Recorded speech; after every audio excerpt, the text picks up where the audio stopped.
Please welcome to the stage CJ's Group Director of Publisher Development, EMEA, Kate Knight.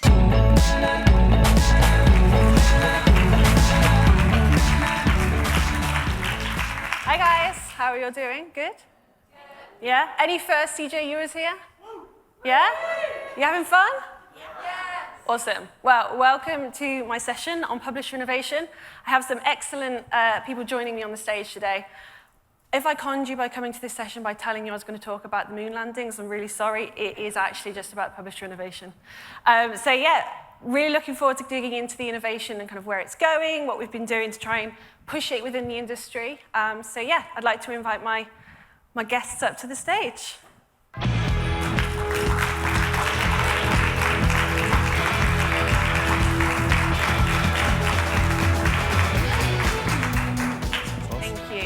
So we have Michael with us, we have Brianna, Chris, and Callum. Just going to do some brief introductions. Michael?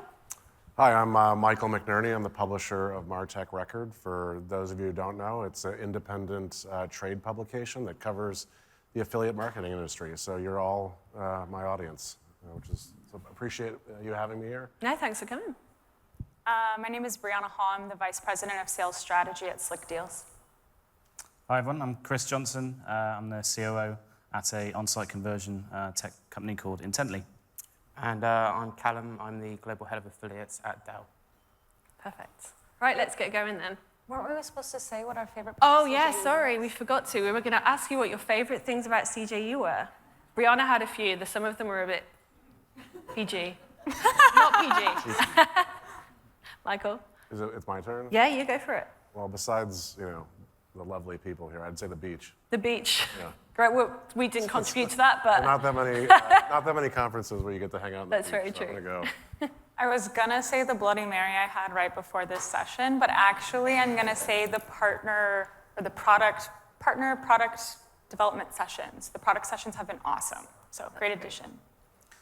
For me, I think, to be honest, I think it's just seeing everybody. It's my first time over for a few years, so it's nice just to reconnect with loads of people. But on a personal note, I think, considering my skin tone, the number of umbrellas available for lunch is a personal highlight, so thank you for that.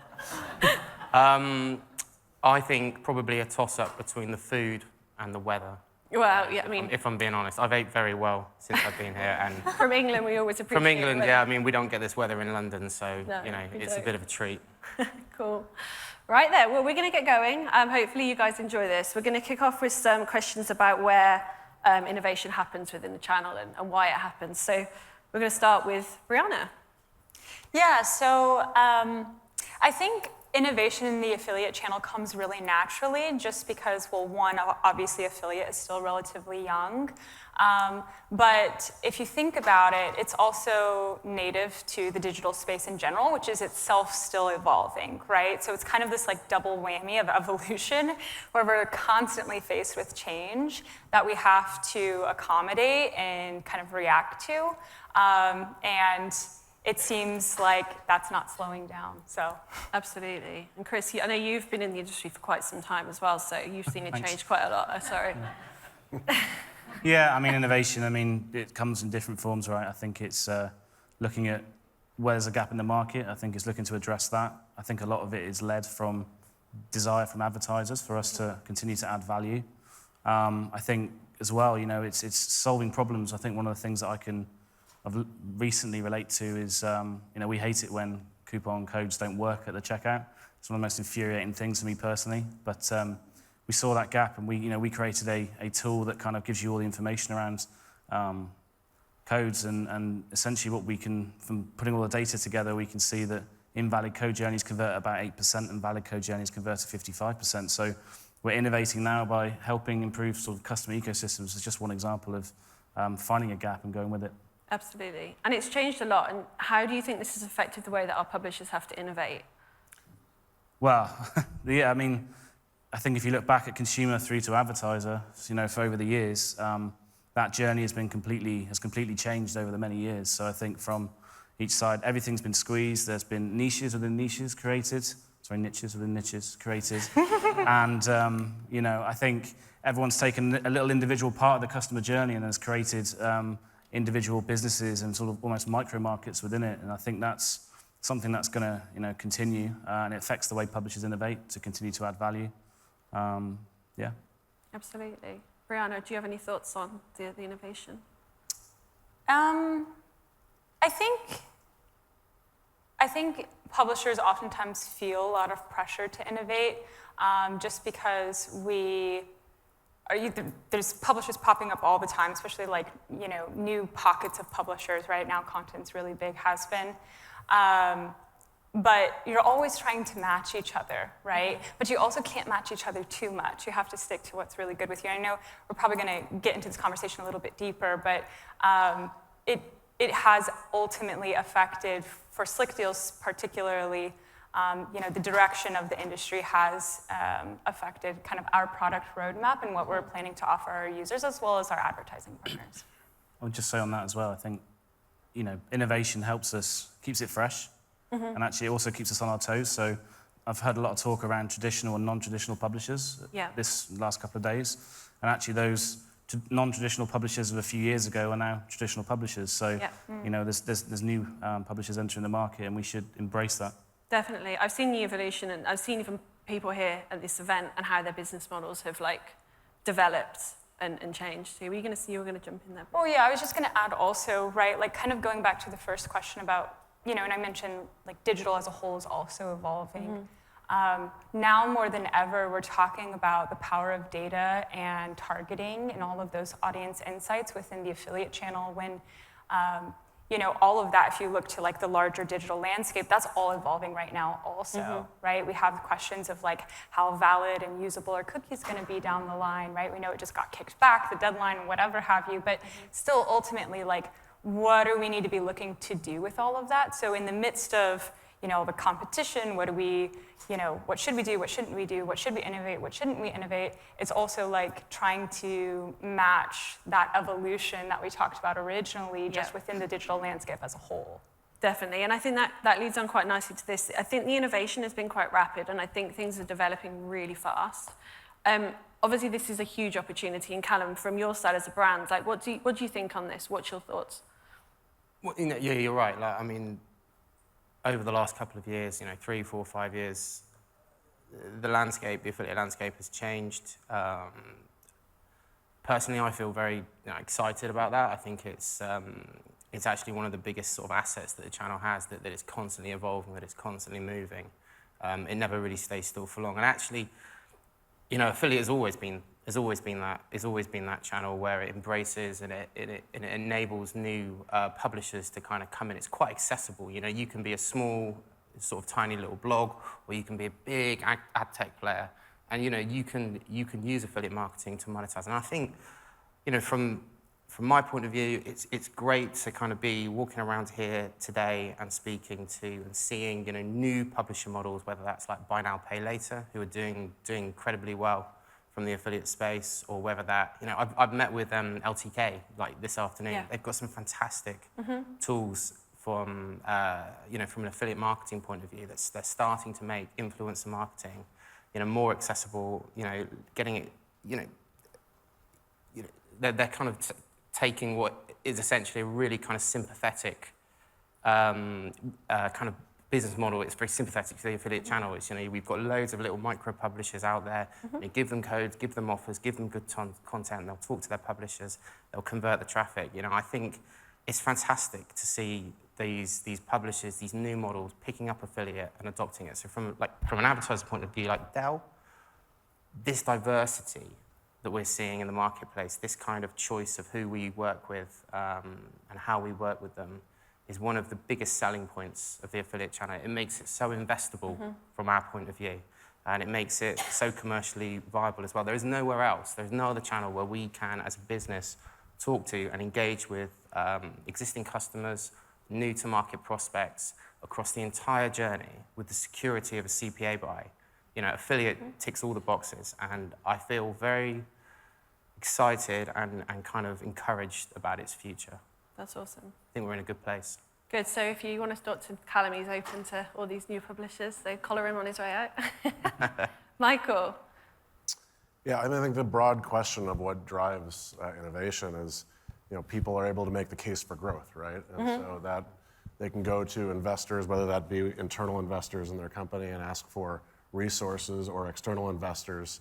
It's that there's a case for growth out there that people can make consistently. And I think that there's been a big change in the last couple of years in the investment community's ability to put together models that show that there's going to be growth. And that change is being driven by actually people being successful. So, and that data being published. So you see things like, Dotdash buying Meredith, and you're able to read the investor deck and understand kind of what the multiples involved are and how big that model is. You see it with BuzzFeed going public, being able to look at that data.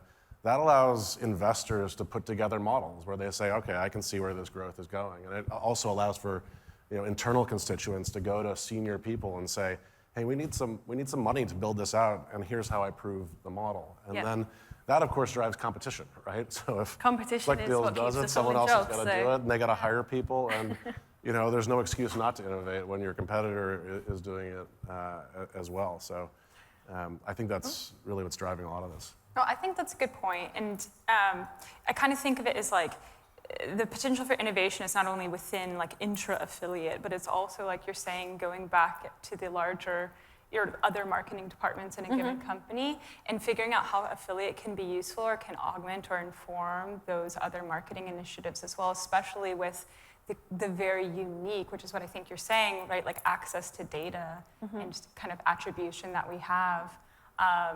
It's a really powerful tool, and I think in both directions. Yeah, I think big picture, right? If you go even like bigger picture, advertisers are looking at their digital options, right? And search and social have gotten really expensive. You can't just arbitrage that if you're clever anymore, right? At the same time, e-commerce is growing, rapidly, and so it's very easy to make that case on a very macro level, and then you have these proxies you can use that have been published in the market to actually build a case, and that's driving a lot of investment and ultimately innovation. Absolutely, and I think, Bree, you just touched on a point about the different departments, and I think that's one of the things that we're working with at the moment is like accessing budgets from different teams to like optimize and, work within marketing more generally, as opposed to having these silos and really struggling to get investment. And as a network, we come up against this all the time. But looking at innovation from a publisher perspective, I was publisher side for many years. I actually worked with Chris in a previous role.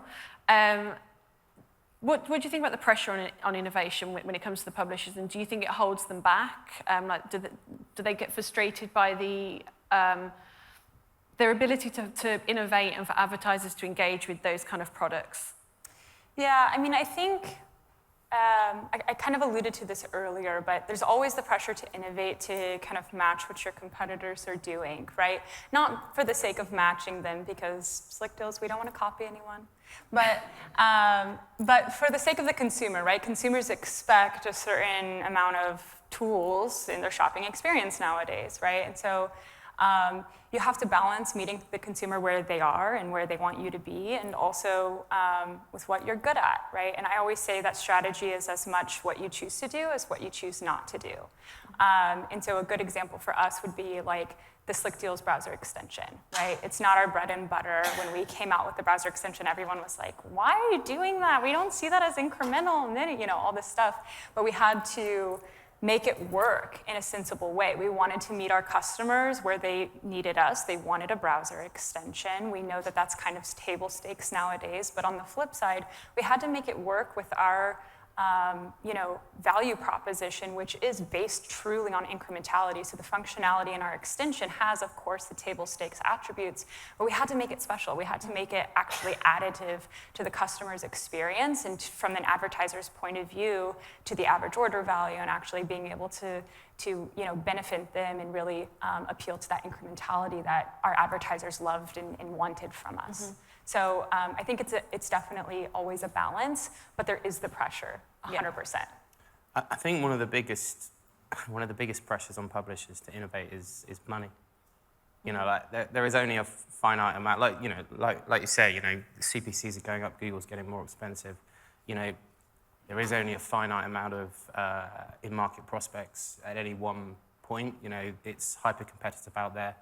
People are, trying to eat each other's lunch. And the reality is, if you can innovate and improve customer experience, get that customers, get those customers coming back to your site, bring down your acquisition costs, fatten up your margins, segment your database, and actually start to innovate in a way that is linked to the monetization of how you monetize your business. You'll be very, very successful. And I think you'll find it. I think publishers will find it much easier to essentially make more money and to have kind of a more successful outcomes, more successful conversations with advertisers. If I got to add, there's huge pressure to innovate, but that's a wonderful thing, right? I was, if you were GM of a digital media business 15 years ago, as I was, innovation meant laying off sales teams and shutting down printing plants. And the ability to do the things that you can do today and get investment and change the market is really exciting. Yeah, absolutely, I agree. I think creating products is about listening to what actually needs to be done and not just assuming that as a business owner, and it's about listening to your consumers. I know from my time in this industry and being part of companies, you create something that you think the consumer wants, and then it just doesn't get adopted by them and they don't buy into it. So I think, looking at what the consumer needs. And I think on to the next point, when it comes to advertisers, I'm not looking at you, Callum, here, but you are the advertiser on the panel. We are going to go to Bree, but do we think that advertisers play it too safe when it comes to using new solutions and embracing new partner types? I think that some advertisers are really kind of staunch in their opinions of what they do and don't do. And the reality, I agree. The reality is that doesn't work over time. That's not sustainable, if only because of the evolution that we talked about earlier, right? You can know that something hasn't worked historically, but you still have a responsibility to be open to how that answer could change moving forward, perhaps with a different partner or with a different partner who's doing something slightly different, or so on and so forth, or just changing times as well. So I think some are very do play it a little safe, but then on the flip side, I will say we have advertising partners who are very welcoming of new modes of collaboration, testing new product solutions, and really ultimately making sure that they're integrating with us in as many kind of dynamic and robust ways as they can. And I guess that comes down to trust as well, right? When you build a partnership with an advertiser, so what does it Sleek does? How do you do that? How do you build trust with advertisers? How do you prove that you? Yeah, I think what we strive to do is make sure that we are establishing a mutual and complete understanding of each other's goals, right? So if I 100% understand what you can and can't do as an advertiser, right, the limb that you're going out on for me, then I can understand if that doesn't work, what I need to do to make that okay for you when you go back to your manager or your budget or whatever have you, right? But then on the flip side, that means that the advertiser also has to really care about and be dedicated to what the publisher partner is looking to do and looking to develop. Because the reality is we don't want to do anything that's not going to benefit you. If it doesn't benefit you, we don't make money, right? So there has to be that really complete and earnest mutual understanding and want for innovation to happen. I think as well if advertisers play it too safe, I don't think necessarily they do. I think the size and scale of a lot of the retail partners that we work with, for example, are huge businesses, and their ability to be agile and to kind of play in agile commerce in a way is tricky. I know just, as a new solution to embrace that, the likelihood is these days with maybe, we'll say, non-traditional publishers that it needs tech integration at some sort, and to get that can take, there's some partners we've worked with, it's taken 3 years. Wow. It can take 9 months, it could take a day, but the reality is that really doesn't enable advertisers to embrace them as much as you want to. But that is where you talk about trust, and that's the important part, is that you have to have the trust, you have to be very, in communication all the time. We've got, procurement, RFPs, content security policies. You start going through the list and you realize how actually big an operation it is. And then it's not just speaking to, let's say, the affiliate arm of the brand, it's also speaking to the CX designer or the tech director or marketing teams, and all of a sudden it becomes a much bigger thing, so I don't think they try and play it too safe, but it's hard to really embrace it in its truest form. But they do want to. Well, I think that that's interesting because that's one of the things that I think like there should be open conversation about. I think every time you ask whether you're a publisher asking an advertiser or vice versa, what can you do? Are you willing, are you down to collaborate on X, Y, or Z, right? You should also be asking, what are your limitations? Like, what are you gonna run into? How can I help those things? And development constraints is like a huge issue that we run into all the time, even internally. And so those are the expectations that need to be set. And let's not forget revenue as well, right? At the end of the day, you still want to beat year-on-year revenue. You're still trying to drive We're here to make money. revenue, and sometimes these things don't always work necessarily, or you need to work on it, and so there is a risk with it. So there's a number of multitude of factors why. Do we think, on to our next question, I mean, we talk a lot about publisher innovation, and it still feels like there's an onus on publishers to be the innovators within the channel because they're obviously offering the traffic and they're driving the consumer to advertisers and such. But Callum, do you feel that advertisers are playing an equal part in the industry innovation at the moment, or do you think they need to? No, probably not, if I'm being honest. I think the role of an advertiser when it comes... I mean, before I joined Dell, I spent sort of 15 years working at WPP ad agencies, and I'd speak to hundreds of advertisers throughout that time, and I never met a single one who didn't value innovation, who didn't want to be pushing the envelope, who didn't want to be looking at new ways of working.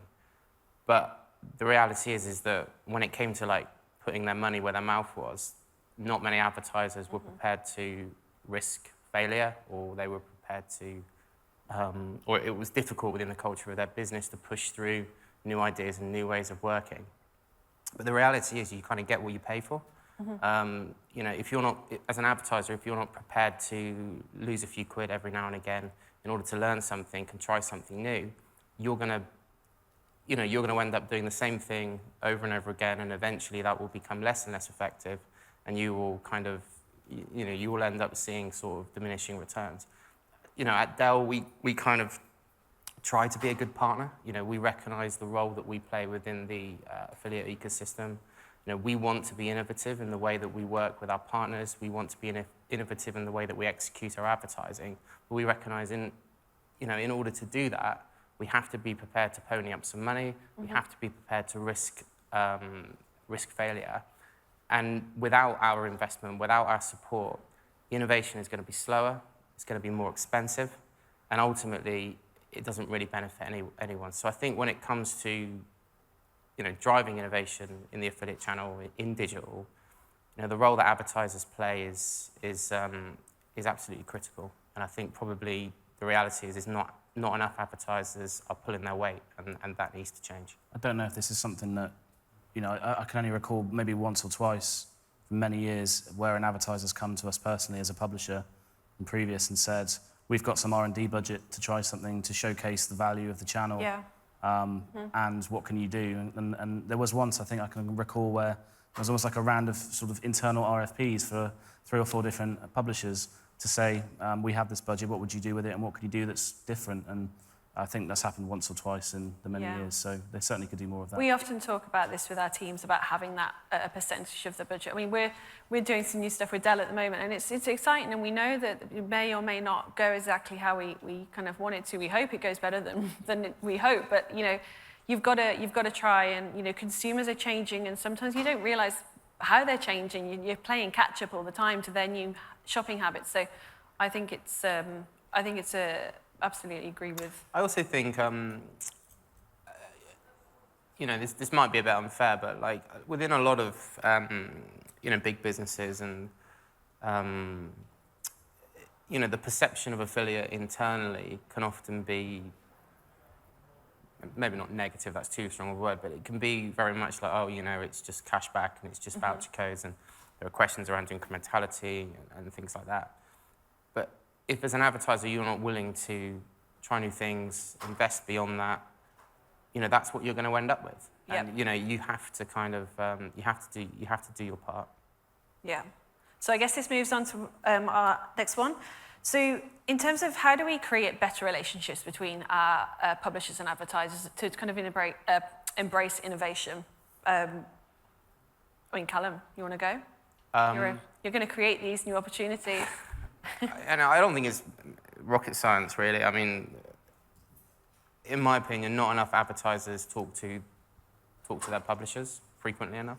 I mean, there's, you know, a lot of advertisers will lean on a network, and that's absolutely fine. You know, that's not a problem. But networks don't know the intrinsicies of like the advertiser's business. They don't often have the full view when it comes to kind of like a holistic digital investment. And they can only do so much. You know, the reality is, if you want to have a better relationship with your publishers as a business, you need to talk to those publishers. You need to talk to them about things that really matter in a transparent way. You need to share. You need to be in a position where you can share where you are as a business, the challenges that you're facing, and you also need to. I think it's really important that the advertisers understand the publisher's business, you know, like how it actually works, how they make money, where their costs lie, so that they can start to kind of, you know, create, or they can start to work with them in a way that is going to work for that publisher. So, you know, at Dell, one of the things that we try to do is apply some of the kind of joint business planning principles that we use when we're working with the likes of Google and Facebook at a global level. We try and take some of those principles and apply them into the affiliate channel, so that we can move away from set-piece marketing and move into a position where we have a continuous dialogue with a publisher, and we're able to take a longer-term view on the partnership. And what that essentially enables us to do is move away from last-mile marketing, where the focus is very much on CPA and sale, which often, you know, kills any kind of innovation before it even gets started, because you can't squeeze it into the acquisition model, because you don't know what's going to happen.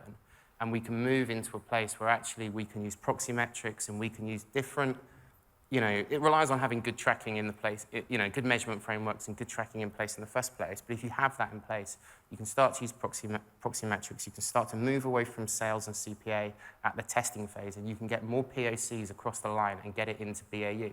And if you're talking to those publishers and you have that dialogue through something like a joint business plan or some sort of framework that enables you to track and monitor the relationship and the successes and what you're going to be doing in the short, medium, and long term, you can have great success. And off the back of that, you get trust, you get all the kind of benefits, the freebies, the little sneaky bits of information that, you know, you probably shouldn't get. You get all of that stuff, and it, you know, ultimately, you know, the effectiveness of your marketing, you know, should improve. Brianna, you obviously have gone through a lot of change at Slick Deals. So, like, how do you work with your advertisers, and how do you kind of create strong relationships and kind of long-standing relationships with them? Yeah, I mean, I think it has a lot to do with those conversations that we were talking about earlier, making sure that you have an open and honest conversation with your partner about their goals, their limitations, so on and so forth, and making sure that you're also earnestly caring about both, obviously, what you need to get done, but also what they need to get done. But I think Callum has a really good point in that there needs to also be investment, but not just for the sake of the dollars. There needs to be investment like in terms of trust as well. So for example, okay, I invest in this new thing that this publisher wants to try out. We're testing this solution together. It's, I am going out on a limb as an advertiser, but being flexible with that investment if the publisher needs to be agile and, maybe pivot a little or tweak or, use the budget more dynamically to make sure that, going back to that initial conversation and setting up the test, yep. they're going to, perform enough to satisfy what you need as as an advertiser in terms of results, mm-hmm. right? So a really good example would be recently we launched the Slick Deals Rewards program, and we have a few partners that we consider to be really good partners, not just because of and not only a lot of times because of total revenue driven, total sales driven, but because of what we kind of refer to as like degree of integration. At how many touch points in our product ecosystem is this advertiser interacting with us? How holistically are they looking at us? How consistently are they talking to us? That's super valuable for us because it allows us to see how different parts of the puzzle work together, right? How different parts of the ecosystem work together. And so they had a substantial investment or made a substantial flat fee investment in the kickoff of this program. And we were able to, with their trust in place, kind of dynamically use that to test and figure out which offers worked best, where those offers worked best, so on and so forth. And we actually saw a 62% increase year over year in the same time period for sales, 68% increase period over period for sales, and 123% increase in average order value during that time. Wow. So after those results, they were like, yeah, do what you're doing, keep doing it, you know? You proved that you'd built that trust and you proved that you could do Exactly. it. Yeah. But we knew also if that didn't work out, or if we're monitoring it and it starts to look a little shaky, we need to be very clear with them. We need to adjust, and we need to, at the end of the day, make sure that they're happy with the results, even if that means that we have to go out of our way to give them value elsewhere. Yeah. Right? That's how you do it. That's that clear communication and understanding of what needs to happen at the end of the day, and what to expect, and the trust built, within the partnership is paramount. I think there's, again, this is not necessarily just innovative new ops, but for best practice for the channel as well. And I think where we see, award entries and award ceremonies and industry recognition, when you're doing that in collaboration with a brand as well. So you're actually doing a publisher and brand campaign, and it's all around that. We've tested these things. This is what we've showcased, co-brand everything, and then use that internally within the retailer to showcase what we are doing in the channel and how successful it can be if it gets the right investment. But that only comes from a really strong partnership. Yeah, and that's not any crazy innovation. That's just talking about what we're doing and recording it really well and sharing it in a really constructive way, which I guess leads us on to our last question before we go to Q&A. Is there a need to focus on foundational innovations over new product innovations? Because we see a lot of new products come into the channel, and I've spoken to a few of you about this already. I do apologize if I'm repeating myself. There's a lot of foundational work that I think needs to be spent and invested in within the channel. So I'd love to hear your thoughts on that. I think foundation, you can do all the new innovations and you can launch all the newest campaigns and you can try and test, but equally, let's say you get all that running, there's a I think you could call it operational excellence. It's what else can you do internally to increase your margins? What else are you doing to upskill and train? What else are you doing to improve what already exists? And I actually think there's a lot, especially in like affiliate businesses and smaller growing businesses. I think there's a huge opportunity to turn the needle on a lot of individual sort of departments and how we're pitching and upskilling and so on. So I think that's a really important thing that we shouldn't forget. Do the basics right when you're doing all this new stuff. Agreed. Cool. All right. Well, we thought we'd close on some predictions and takeaways. So I'm going to throw out that I'm going to just talk about our pub tag because this is a CJ event. I'm hoping that we're going to see loads of integrations with our pub tag from our publishers, and we're going to see some of that foundational work done on our kind of tracking updates. And I think thinking about like privacy and things from a European perspective, with my EMEA hat on, we're hopefully going to spend the next 12 months working on keeping hold of some of that revenue that we're seeing come through the business. So I think we're going to start seeing people really get into grips with what they need to do in terms of the tracking and the kind of foundational work. So what I'm hoping, that's my dream takeaway, that what do they call it when you see it and you're manifesting that everyone's going to integrate with our pub tag? Michael? Well, I think over the last decade or so, you've seen a lot of innovation and investment towards advertisers. So there's been a lot of tech that helps advertisers monetize content.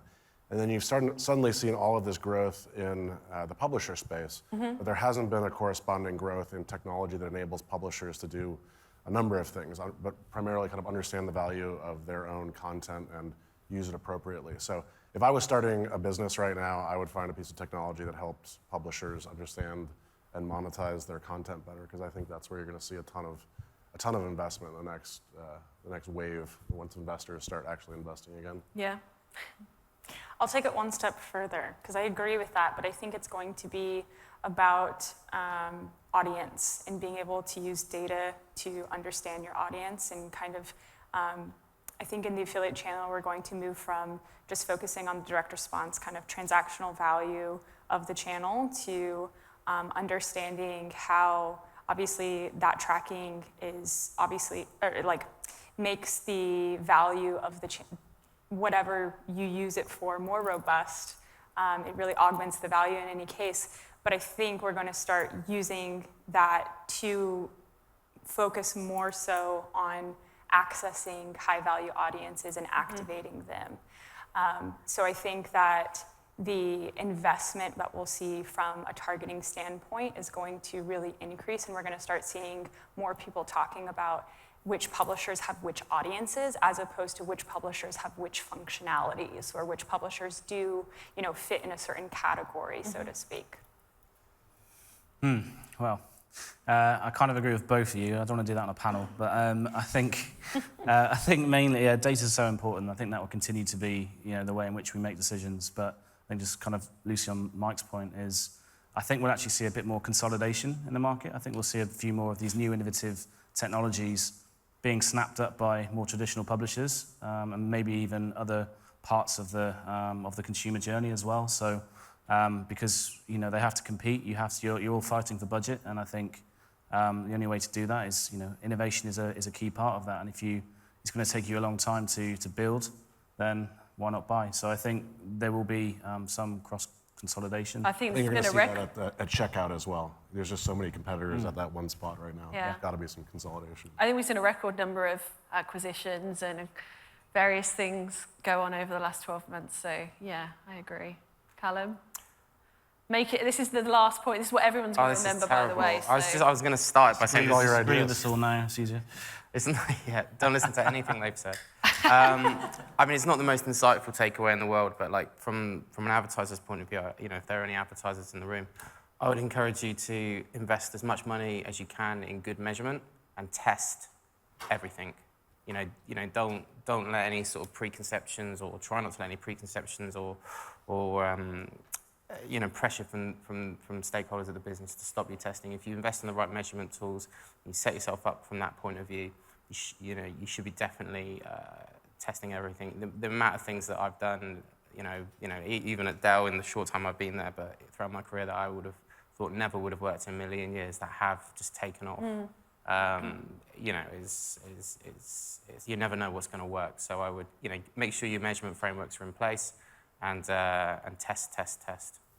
Cool. Well, thanks so much, guys. I really appreciate you taking the time out of the day, and you can go and have another cocktail, Brianna. Now your work is done, but thanks very much, guys, for listening. It's your o'clock. Thank you. Thank you. All right, so yes, we do have a few minutes for the Q&A, and there are two ways you can ask a question. You could enter it into the app, and I can read it off here, or a much more fun way is to have me pass you the speaker, which I could throw to you. It's actually light, it won't hurt you, but if you want to catch the cue, we could ask questions that way, or just raise your hand, or I can just hand you the speaker. So any questions for our panel today? Or are we going to let them off without any questions? Clearly, we did a great job of covering innovation. Or, there is one. All right, you ready? Hello. Okay. Do you think the metaverse is going to have anything to play with the affiliate channel? What? The metaverse. Just a quick thought on that is it already is massively into affiliate right now, right? Everything you buy on the Steam platform and Epic, all is a rev share between Epic and the brands that are working in it. So I don't know if they call it affiliate, or even know if they know what the affiliate channel is, but it's all a percentage of revenue. I don't play a lot of video games, but whatever happens in those worlds, which are a metaverse of themselves, which will consolidate at some point, are already working very heavily in an affiliate model. Okay, thanks. Anybody just want to catch the speaker? Oh, gosh. Ready? Hi. Where do you guys see trends in terms of the mobile space for publishers? Increasing, decreasing? Any thoughts there? Yeah, so we actually still see the majority of conversions on desktop because our audience is very savvy in that they want to do research. They want to look at a robust set of information about a given product. They want to read through comments, obviously. It's a very active kind of social shopping community. But we do see increased traffic on, or like continually increasing traffic on mobile, especially as it pertains to browsing and certain social platforms. So I will say from the advertiser point of view also, we're definitely seeing increased investment over time. I know that we have a lot of new mobile touch points that advertisers have invested in and seen really strong results. For example, push notifications have been for some reason skyrocketed this year, which was crazy in terms of performance, but really good to see. So it's definitely, I'd say traffic's still increasing in mobile generally, but we're always, for our audience specifically, see most of our conversions on desktop. I think mobile web is, probably opposite actually to yours in that we see a lot more traffic from mobile web for most of the partners that we work with. And I think we shouldn't forget app as well. There's a lot of loyalty that comes through app. It's hard for the publishers to necessarily play in that space. Again, technical integrations and APKs and getting into the code of apps is also a challenge, but also mobile web's so important if you think of influencers as well, right? And that's really growing within this sector. So I think it has to be given the time of day because a lot of traffic coming through social now as well into the channel needs to be recognized. One thing I'll also add that I forgot to mention is that on that note, mobile tends to be better with lower consideration items, right? So people who are shopping on the go, for household things, or versus, if you're trying to buy a laptop, obviously for us, that is mostly desktop because you're searching and comparing and whatnot. There's a lot of consideration that goes into it. But a lot of times, from a promotional standpoint, based off of whatever you're selling, who you're trying to access, which audience, which sector of the sales audience you're looking for, you may or may not want to appeal to shoppers on mobile. All right, I think we are ready. Oh, wait, there is one more question in the front row. Here you go, Matt. Can't say no to Matt. Thank you. So my question is, affiliates have an uncanny ability to spot challenges in the user journey, in the customer journey, and monetize them, right? We've seen lots of technology publishers that have been created over the last few years. But what's next? If we look at the customer journey, especially, and how people are discovering those products now, it's certainly not necessarily Google, it's other mediums and other platforms. So what's the next breed of affiliate publisher going to be? We've got a customer, you've got an optimization expert here, we've got others, we've got Coupon. But what is going to be the next big thing? B2B. It's a selfish answer. I thought you were saying me. Well, that's what I was saying. I run a B2B trade pub. Yeah. It's, be helpful to me, so. I think there's a lot of education to be done with we're doing a lot of investment in upper funnel. Obviously the CJ Journey tech we've got is really helping us look into players within that consumer journey. But I think we actually are going to have to take some steps back and go to back when I joined in 2012 and start educating people on affiliate again and trying to help monetize content sites and partner sites. And I think it's a little bit back to basics to try and help engage that upper funnel. And we have some really exciting new partnerships coming to CJ where we're going to be able to help them do that even further. So I think that's a really great, exciting part of innovation for us personally. I think actually kind of the same thing. B2B requires a lot more consideration, right? Yeah. And we will get to a place where consumers trust reviews more than they did before. Oh, 100%. You never, don't stay at a hotel if you don't look at a review site.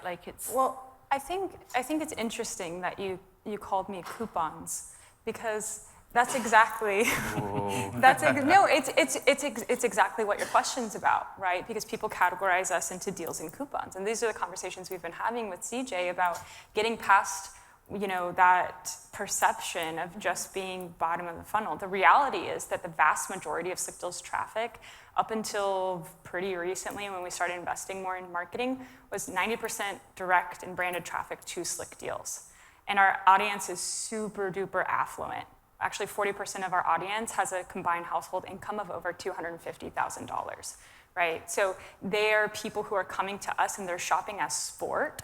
And we actually have one of the highest degrees of incrementality in the space when it comes to, facilitating discovery, right? So it's about, to your point, Kate, getting that education in to understand that this kind of antiquated label of deals and coupons isn't indicative of what connecting with that audience can do, because the reality is that Slick Deals is like so pivotal in discovering, in a shopper's discovery.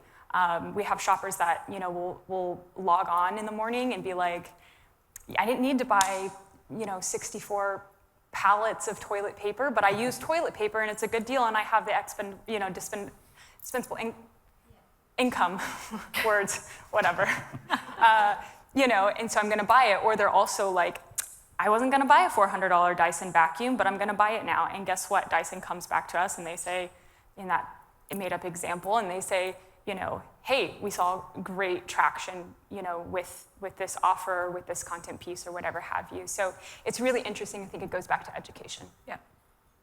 All Sorry, right. Sandrine. We Yep, went off that's track. all right. With that, I think, is there one more question? Can we get this question maybe up at the front? Okay. I mean, could you ask the question after we've, yeah. Oh, okay. Sure.